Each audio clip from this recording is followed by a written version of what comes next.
just want it. Can you see myself? Can you see myself? Can you see myself? Civilization, by building wondrous monuments along these black shores, the Nile flowed freely here. It was the source of life for small bands of wanderers who lived along these fertile banks. Fish and fowl were abundant, and there were crocodiles and hippopotamuses to hunt. Each spring, the river would flood, depositing a layer of rich, dark mud from which wild barley grew. These prehistoric people of the Nile harvested their bounty with stone blades and arrowheads. Life here was so dependent on the river that the Greek historian Herodotus would later call Egypt the gift of the Nile and the temple of the world. Scratch upon a rock on these cliffs or deserts of the Nile Valley, and the mark is left forever. Into this land, 3,000 years before Christ, would be the central figures of ancient Egyptian civilization, the pharaohs. From the beginning, the land along the Nile was divided naturally into two regions. The narrow river valley that extended northward from the African continent was called Upper Egypt. The lush delta region where the branches of the Nile empty into the Mediterranean Sea was called Lower Egypt. Joined together, this would become the Egypt of history. In this narrow valley, the monuments were built, the inscriptions written, and a mysterious religion and philosophy developed.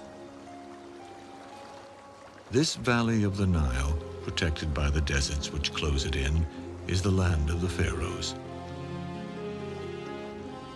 The word pharaoh means simply great house, and it was the mission of the pharaohs to establish their spiritual and political supremacy over all that lived in the land.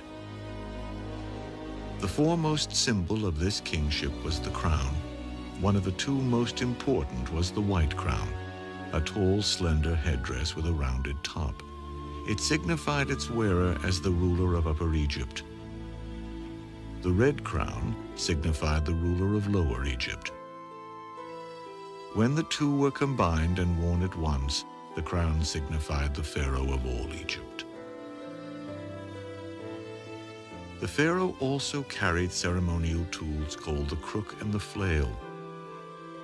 It is believed that the crook was shaped after a shepherd's staff and characterized the pharaoh as a shepherd of his people. The flail was symbolic of both a weapon and a tool for threshing wheat.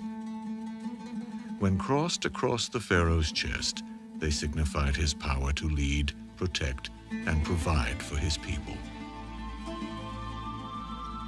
Nearly every aspect of ancient Egyptian life was believed to be controlled by gods.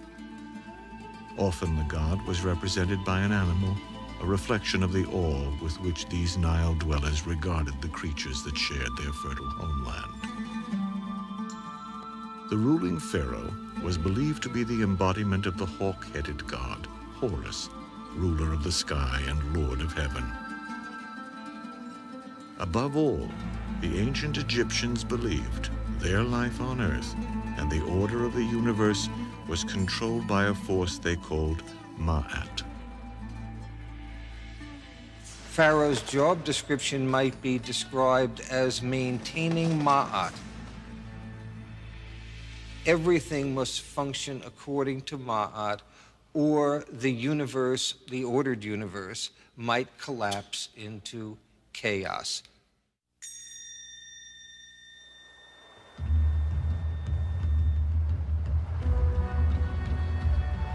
Egyptian civilization began when Upper and Lower Egypt were brought together under one warrior king in the year 3150 BC. He is believed to have conquered his enemy in a fertile field of papyrus to become the first pharaoh of Egypt. The physical evidence for this comes from Upper Egypt in the city of Heracleopolis, along the west bank of the Nile. Excavations have revealed a monumental piece of dark green slate. the Narmer palette. It is the earliest historical record of Egypt and was carved 3,000 years before Christ.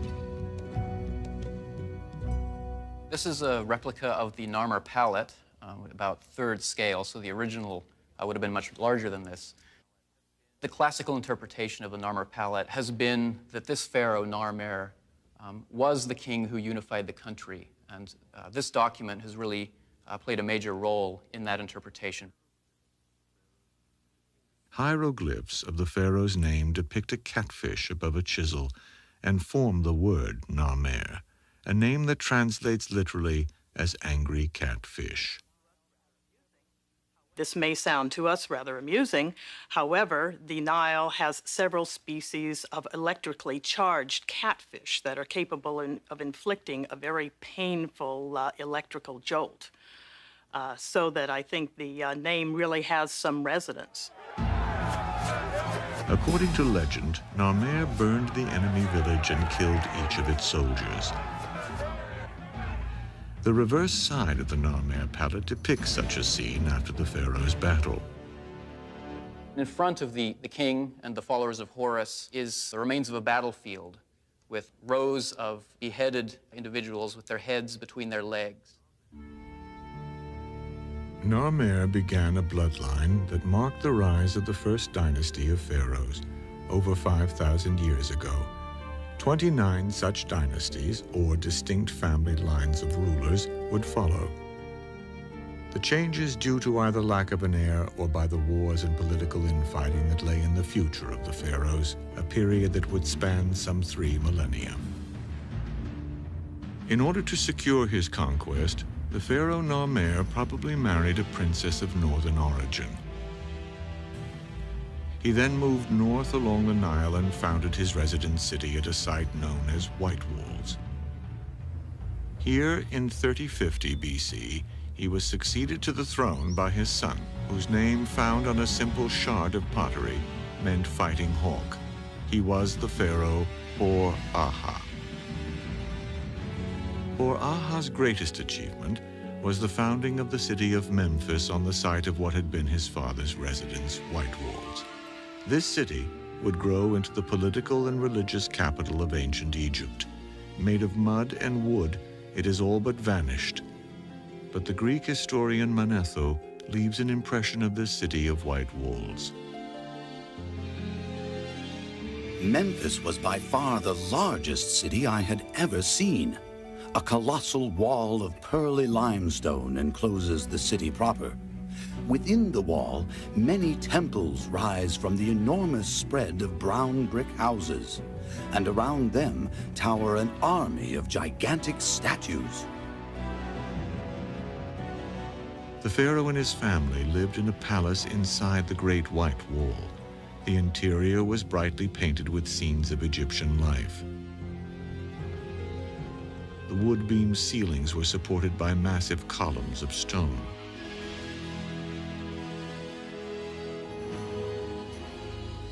The pharaoh's morning began with a ritual bath that was witnessed by members of his court and his attendants. Because he was required to appear before his people dressed as a god, hygiene and appearance consumed a great deal of King Hor-Aha's time. During this period in Memphis, the hippopotamus was a prevailing symbol in Egyptian culture. Hunting them, in fact, was considered a great sport of the nobles and pharaohs like Hor-Aha, who pursued them in the marshes along the swamps at the edge of the Nile. It was on such a hunt that Egypt would see its pharaoh, Hor-Aha, killed at the age of 62. According to the legend told by an ancient priest, Hor-Aha was carried away from his people in the jaws of a hippopotamus. But did the pharaoh Hor-Aha really die this way? The hippopotamus also has a religious implication, because the male hippopotamus was the embodiment of the god of evil, called Seth, or Set, S-E-T-H. And one wonders, with this story preserved by a priest, whether it's a reflection somehow of the king being carried away by the embodiment of evil.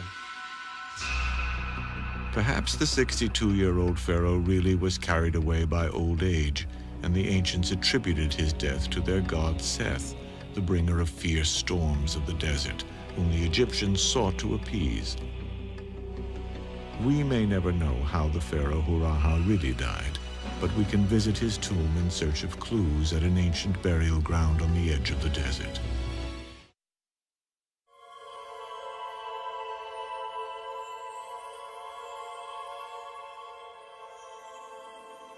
The city of Abydos was begun as a burial site by the earliest pharaohs to honor the god Osiris, lord of the dead.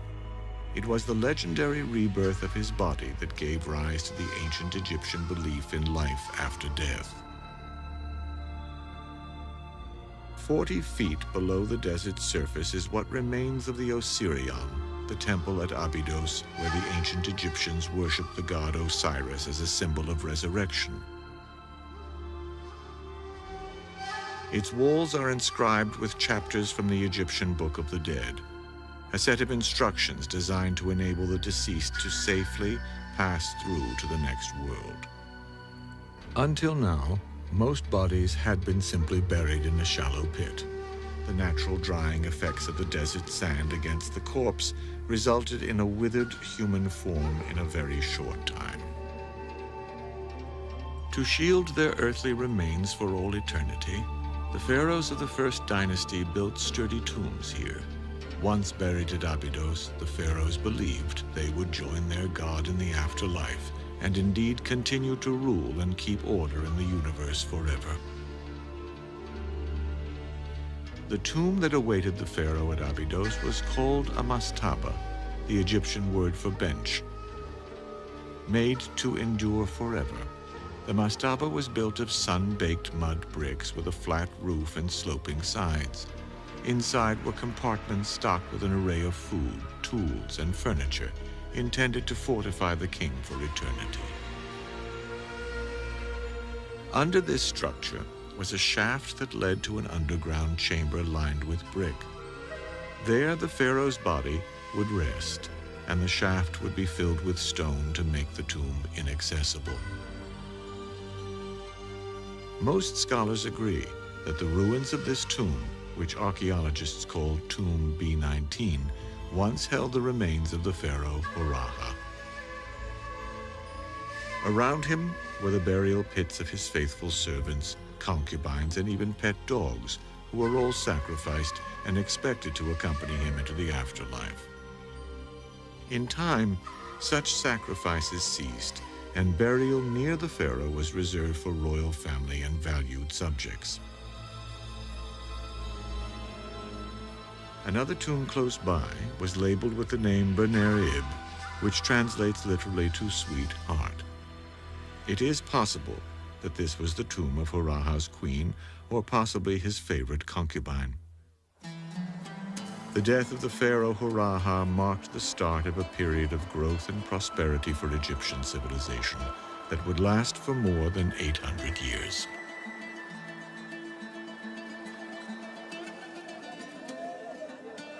Memphis was the hub of culture and trade. Workers unloaded cargoes of livestock and vegetables that came from Upper Egypt. Gold, ivory, and precious stones were brought up from Nubia in the south. The Egyptians preserved some scenes of this ancient life in wooden models. From these, we know that barley was ground and kneaded into dough for large quantities of bread. Cows were slaughtered for meat, the preferred food of the noble class. A powerful country needed administration. These tasks fell to a special class of ancient Egyptian, the scribes. The scribes are very important because they really represent the official class, the bureaucrats who make up the government, who really made Egyptian culture possible. The pharaoh was the leader, but without the bureaucratic structure to fulfill what he thinks is needed, the Egyptians couldn't have achieved what they had to achieve. But it's important to remember that only maybe 5% of the Egyptian population at any time were actually literate.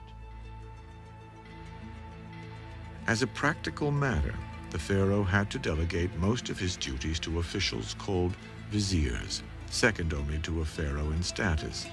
These Egyptian high officials were schooled as scribes and were often depicted sitting cross-legged with their papyrus laid across their lap.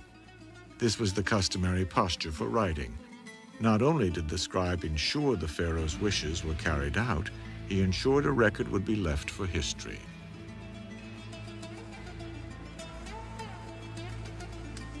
By the end of the Second Dynasty, in 2700 BC, the Wall of Lists of Abydos tells us that 22 pharaohs had reigned over Egypt since Hurraha founded Memphis, but little more is known about them beside their names and what they meant. One pharaoh's name would read Hotep Sekemwe, or God of Pleasing Powers. Another was Seth Peribsen, which meant simply powerful in heart.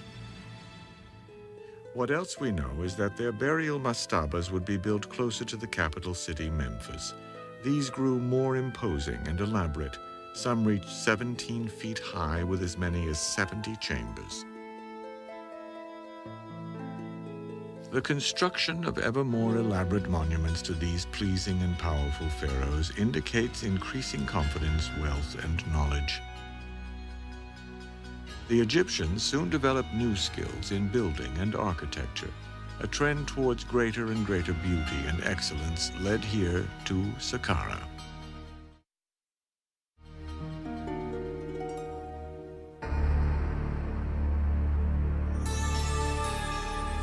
Located south of the modern city of Cairo, this remarkable stone edifice is the funerary complex of King Djoser, the first pharaoh of the Third Dynasty.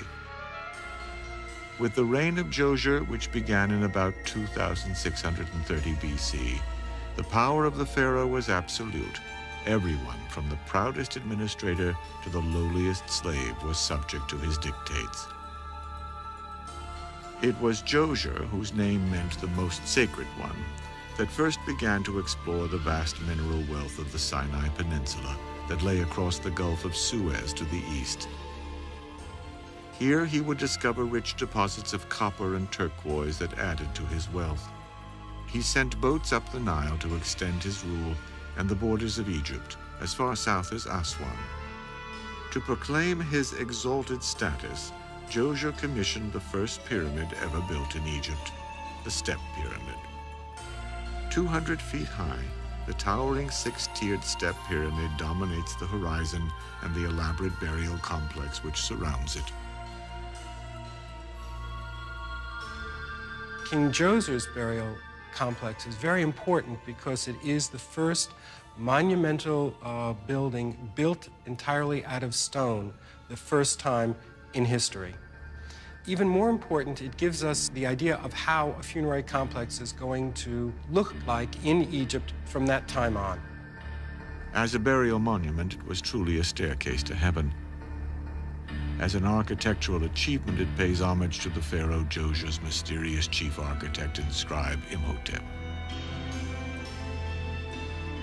An inscription from his period contained this tribute. Seal bearer of the King of Egypt, one who is near the head of the king, director of the great mansion, royal representative, high priest of Heliopolis, Imhotep, the carpenter and the sculptor. Imhotep, I suppose in a modern idiom, we'd call him the Leonardo da Vinci of ancient Egypt. He was brilliant. He was everything. He was second only to the king. He was the vizier, the chief statesman. He had many high titles. But who was he? We don't really know. All we know is his status at the time, that he was the genius who built the stone pyramid. The tomb Imhotep designed for the pharaoh Djoser took the old mastaba form to new heights. Imhotep actually built 6 mastabas of diminishing size, one on top of another, by assembling hundreds of thousands of white limestone blocks. The result was a monument to his king that could be seen for miles on the desert horizon. The building of this first pyramid also coincided with Djoser's choice of the sun god Re as the country's dominant deity. To honor Re, the temples adjoining the pyramids would be built with their entrances toward the east to face the rising sun.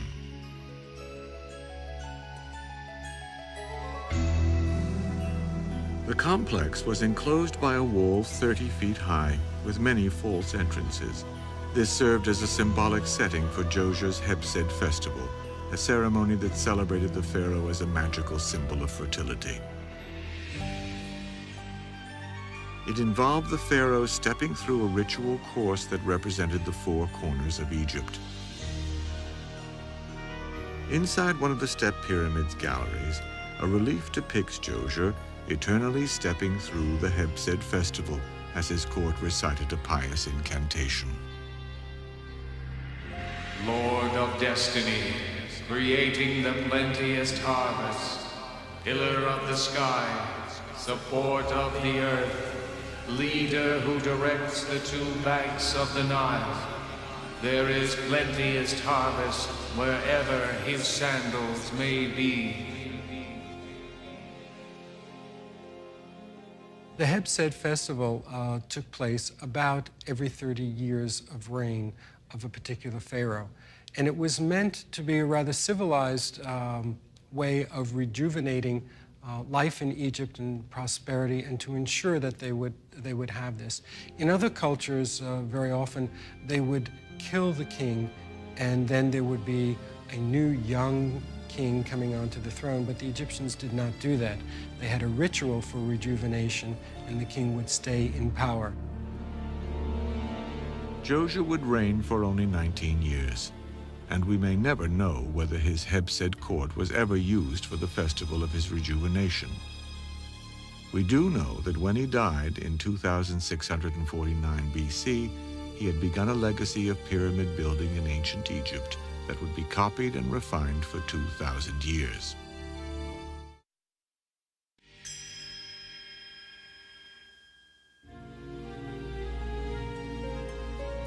The name Snefru meant bringer of beauty, and his reign over Egypt would last 24 years. Snefru's predecessor Djoser had pushed the Egyptian border as far south as Aswan. Now Snefru sought to stretch his influence further, sending a campaign deep into Nubia to settle in the city of Buhen.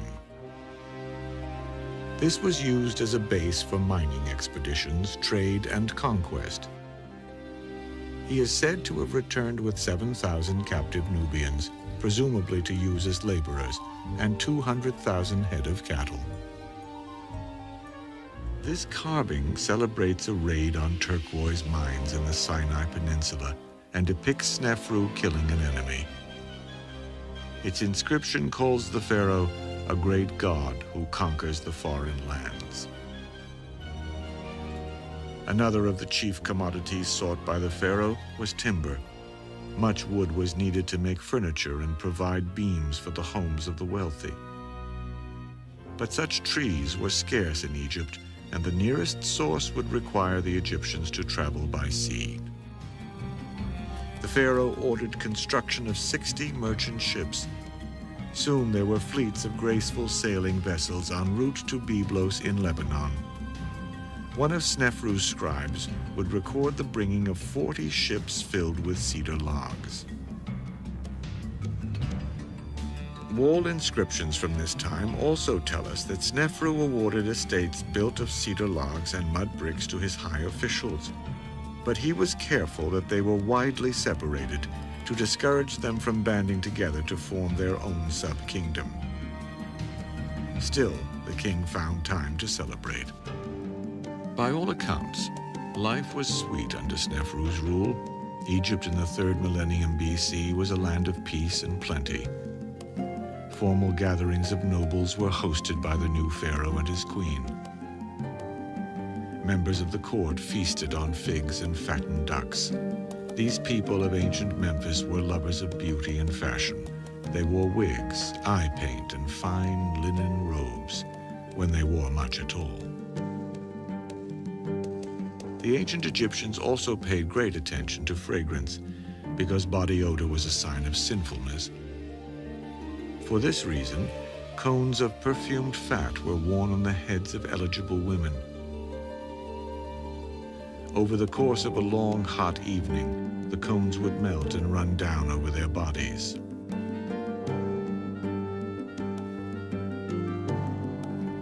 Another sign of the pharaoh's style of rule comes from a papyrus which recounts how a bored King Snefru had himself rowed around a lake by a young, beautiful woman wearing only fishnets. Ultimately, the ancient people of Egypt were bound to the past as embodied by the spirit of the departed. For this reason, it was only natural that the enduring symbols of the culture were mansions for the dead, the pyramids. The pharaoh Snefru would move the royal burial ground yet again, not back to Abydos, but to a new site along the Nile called Dashur. It is here that he would build the first true pyramids. For much of this century, this site has been closed to visitors and seen only by a handful of archaeologists. Newly opened, the site offers a rare glimpse of Snefru's spectacular constructions as they dominate the desolate, almost lunar horizon here.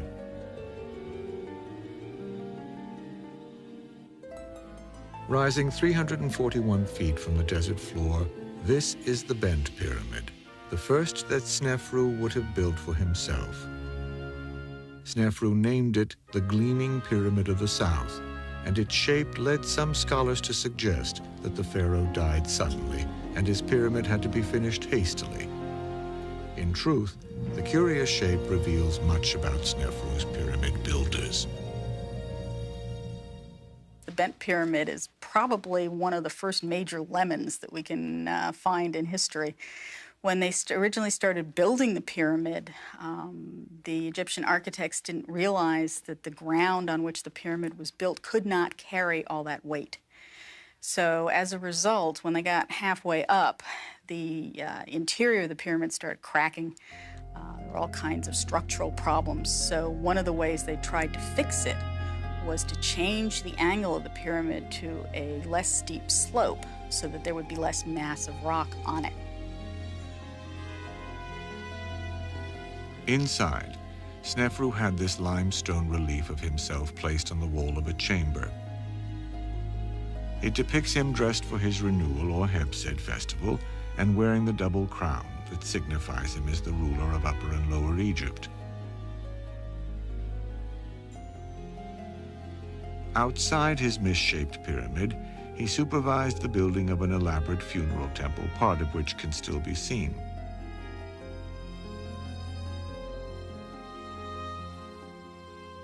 I think the pharaohs kept very close tabs on their monuments, especially their funerary monuments, their pyramids and mortuary temples. And they would probably have been there quite often to see at firsthand how things were going, because no matter how powerful the pharaoh was when he was alive, his eternal prosperity depended on having the right tomb. And so in a way, for them personally, this was one of the most important events of their reign.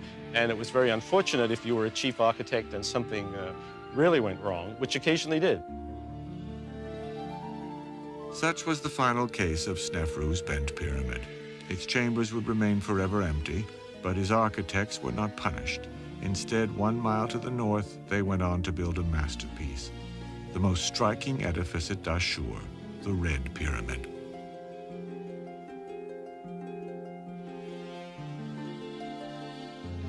Standing 344 feet high, this is the first true smooth-sided pyramid to be built in the world. Its name derives from the rock it was built with. Rich in iron oxide, the stone takes on a reddish cast in the desert sunlight.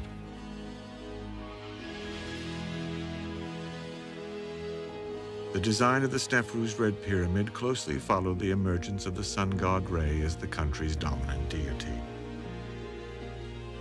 The pyramid was conceived to resemble a sunburst in stone, its sides reproducing the slant of the sun's rays as they angled toward the earth through a cloud break. The pyramid also represented the pharaoh's divine place in Egyptian society.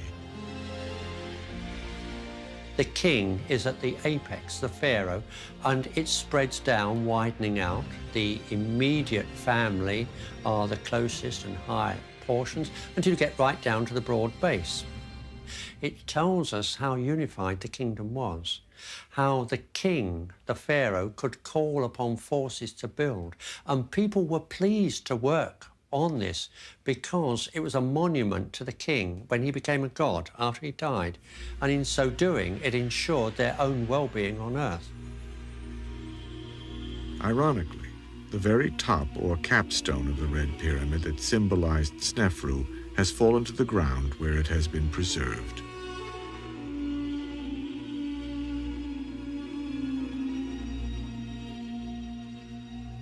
In a mastaba south of the pyramid were buried Snefru's high priest Rahotep and his wife Norfred. They were represented by painted limestone statues. The Egyptians believed that such realistic sculpture would help a spirit to recognize a tomb as its home in the afterlife. Their features offer an exceptional look at how an ancient Egyptian would have appeared. Early explorers were so startled by the lifelike glass eyes of the statues that they dropped their tools and fled. These faces have been locked in a gaze toward the future for 3,000 years. Their solemn expressions have been thought to show their confidence in immortality because they were connected to the pharaoh. The woman Norfred is identified as a princess. In addition to the title of high priest, Rahotep's statue is inscribed King's Son of his Body. This has led scholars to speculate that this figure may well depict the son of the pharaoh Snefru.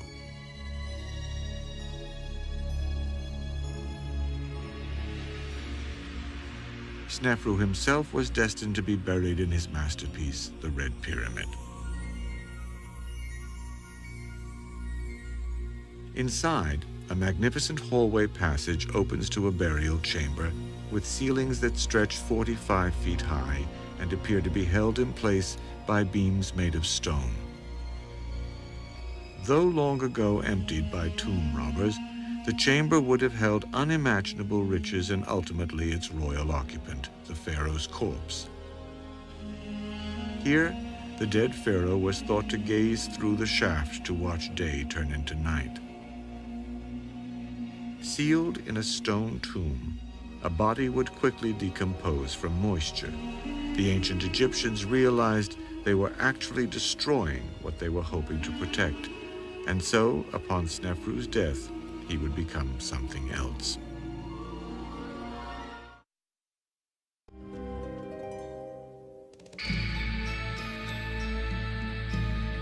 It was during the 4th dynasty in ancient Egypt that the pharaohs undertook the most ambitious building projects ever attempted before now.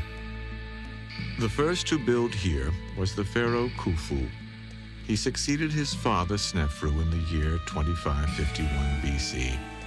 Snefru had built the Bent and Red pyramids at Dashur. Now, Khufu would build on his father's achievements, erecting the largest pyramid on the Giza Plateau. Khufu, the builder of the Great Pyramid, inherited an already very stable, centralized, and powerful kingdom. And although we're very impressed by the Great Pyramid, it's important to remember that his father had already had 2 pyramids built, also massive monuments in stone, which, if you took them together, would easily outweigh the scale of the Great Pyramid. So we're very impressed by what Khufu achieved, but in many ways, he was just continuing a tradition that was already established before him. Rising some 480 feet high, the Pyramid of Khufu is taller than the Statue of Liberty, St. Peter's Cathedral, or an Apollo spacecraft on its launching pad. In fact, it was the tallest structure on Earth until the Eiffel Tower was built in 1889. It was meant to be seen from everywhere. The site that he chose was very important because it's on a rise. It's a plateau and it's on a rise. And so his monument could be seen throughout the whole northern part of the country. So wherever you were around the capital, you could see the monument that was being built. The Great Pyramid is constructed of individual stones that weigh an average of 2.5 tons each. The immense structure contains more than 2,300,000 of these stones, all placed in such seemingly perfect order that it is almost impossible not to think that this was somehow the building project of gods.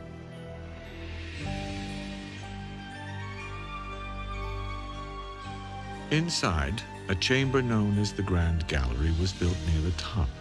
It is a red granite room, the final resting place for the pharaoh. At the far end of the chamber is the red granite sarcophagus of the pharaoh Khufu, for whom the Great Pyramid was built. The term sarcophagus comes to us from the Greek word sarx, which means flesh, and phagein, to eat. Combined together as sarcophagus, this gruesome word describes these ancient stone coffins as flesh-eating boxes.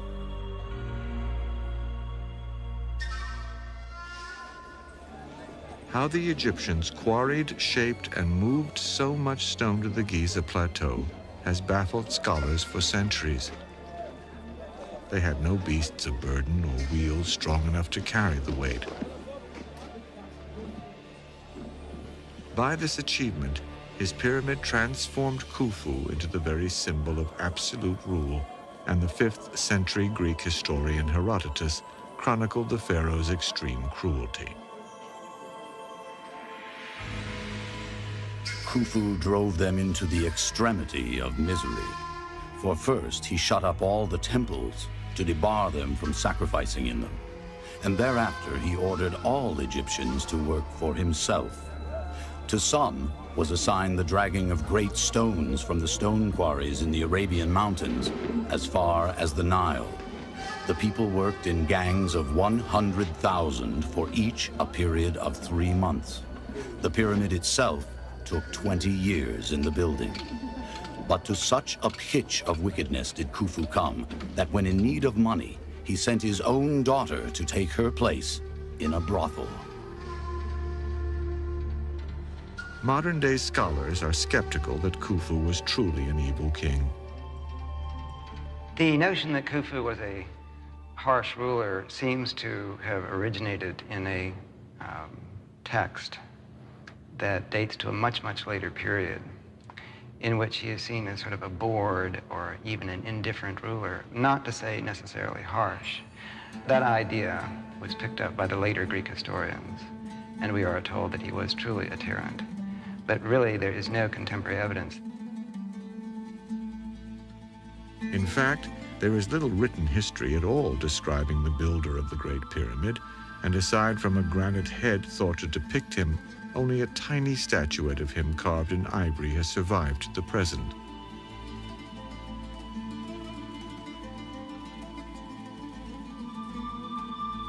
Outside his pyramid at Giza, a large burial field was recently excavated that suggests that the bodies buried here were the workers whose back-breaking labor built Khufu's Great Pyramid. Had the workers been slaves, Khufu would not have honored them with burial so close to himself. What is known is that not only had pyramid building practices evolved to a high standard here at the beginning of the 4th dynasty, the practice of embalming had grown into an arcane and mystical art that transformed a corpse into a mummy. Beginning about the time of Khufu's father, Snefru, mummification became essential in Egyptian religion for the dead pharaoh to complete a transformation from earthly ruler to heavenly king. They believed that by preserving the physical body intact, they could preserve the pharaoh's spirit forever. An elaborate ritual of embalming was designed to save the corpse from decomposition and restore its faculties so that it could live in a well-equipped tomb. The preservation of bodies through mummification allows us to gaze upon the faces of pharaohs and others whose bodies were preserved over 4,000 years ago. It also allows us to see firsthand just how mortal the god kings really were.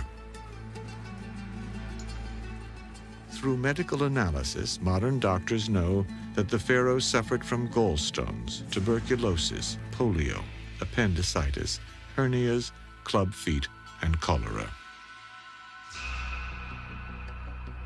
Outside Khufu's pyramid were found these pits in which mysterious pieces of cedar wood native only to Lebanon were found. Archaeologists were able to remove and then reassemble all the fragments. The result was a 143-foot boat that could actually float upon water. The boat was probably provided by Khufu's successor in 2528 BC. This was his son, Djedefre. It was he who presided over his father's burial at Giza. His name, Djedefre, meant enduring like Re, a reference to their god of the sun. Djedefre's main significance was that he was the first pharaoh to adopt such a sun name. The pharaoh Djedefre ruled only 10 years before he was succeeded by his brother Khafre in 2520 BC. Khafre, whose name meant appearing like Re, the sun god, immediately began construction of the second pyramid here on the Giza Plateau. This pyramid was for himself and built in the shadow of his father's Great Pyramid. The best evidence points to the fact that this work continued throughout his reign of 30 years. During the reign of Khafra, the Egyptians certainly seem to have been very prosperous, as they were under his predecessors, although some people have suggested that the drain on the economy and the national population of building these great pyramids was so huge that impoverishment started to set in at about that time. Indeed, there were signs that Khafre's rise to power marked a turning point for the Fourth Dynasty, a succession of kings that had begun nearly 600 years before. Still, Khafre built on, adding an elaborate mortuary temple complete with a magnificent, life-size statue of himself protected by the hawk god Horus. But perhaps the foremost symbol of Khafre's reign towers on the eastern base of the Giza Plateau, in the shadow of his pyramid, the Great Sphinx. The Egyptians revered these mythical beasts as the guardians of sacred places. Khafre's workers shaped the stone here into a lion and gave it their king's face over 4,500 years ago. This is the oldest known royal portrait in such large scale. Its ears are more than 12 feet tall, and its eyes are 6 feet high. Its body measures 240 feet, more than 3/4 the length of a football field. Its head rises to 66 feet in height, the equivalent of a 6-story building. The name Sphinx, which means strangler, was given by the Greeks when they first encountered this fabulous stone creature. The Sphinx itself may have been formed out of the bedrock that was left in that area when that was actually an area of quarrying. And some of the basic stones for the core of the pyramid probably came from that area. In fact, scholars tell us that the Great Sphinx was probably carved out of the stone left over from the Pyramid of Khafre, but its ultimate purpose remains unknown. Still crouching in front of his pyramid complex, alone in the silence of the desert, the stony stare of the Sphinx provides challenges but offers no clear answers. As if to yield a clue, its time-scarred, weather-beaten face looks out upon the plain and fronts the setting sun. History would one day reveal that the sun indeed was setting upon the dynasty of pharaohs that built the pyramids and Great Sphinx of Giza.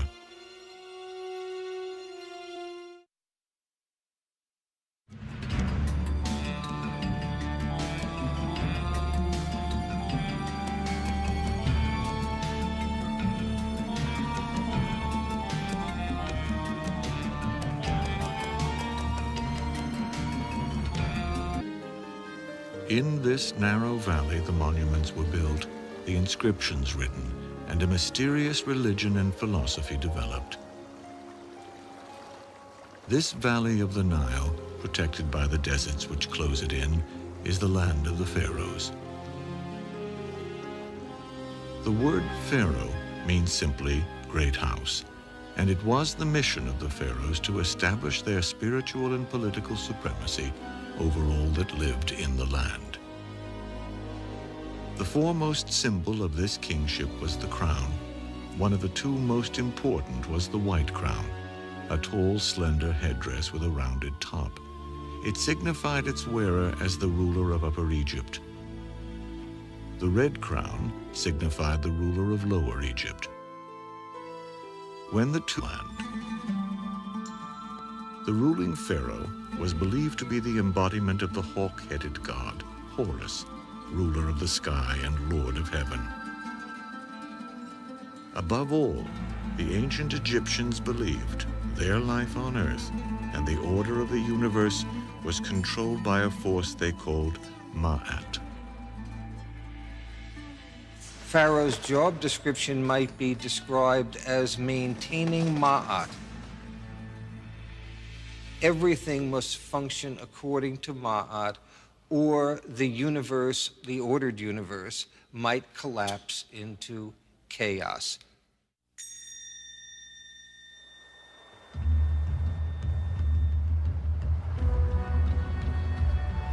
Egyptians who were combined and worn at once, the crown signified the pharaoh of all Egypt. The pharaoh also carried ceremonial tools called the crook and the flail. It is believed that the crook was shaped after a shepherd's staff and characterized the pharaoh as a shepherd of his people. The flail was symbolic of both a weapon and a tool for threshing wheat. When crossed across the pharaoh's chest, they signified his power to lead, protect, and provide for his people. Nearly every aspect of ancient Egyptian life was believed to be controlled by gods. Often the god was represented by an animal, a reflection of the awe with which these Nile dwellers regarded the creatures that shared their fertile home. I just wanna. Can you see myself? Can you see myself? Can you see myself? Civilization, by building wondrous monuments along these black shores, the Nile flowed freely here. It was the source of life for small bands of wanderers who lived along these fertile banks.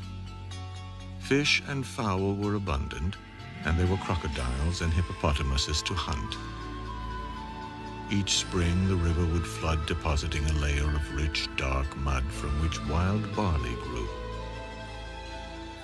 These prehistoric people of the Nile harvested their bounty with stone blades and arrowheads.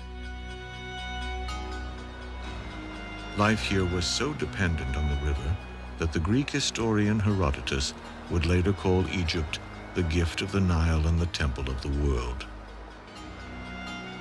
Scratch upon a rock on these cliffs or deserts of the Nile Valley, and the mark is left forever. Into this land, 3,000 years before Christ, would be the central figures of ancient Egyptian civilization, the pharaohs. From the beginning, the land along the Nile was divided naturally into two regions. The narrow river valley that extended northward from the African continent was called Upper Egypt. The lush delta region where the branches of the Nile empty into the Mediterranean Sea was called Lower Egypt. Joined together, this would become the Egypt of history.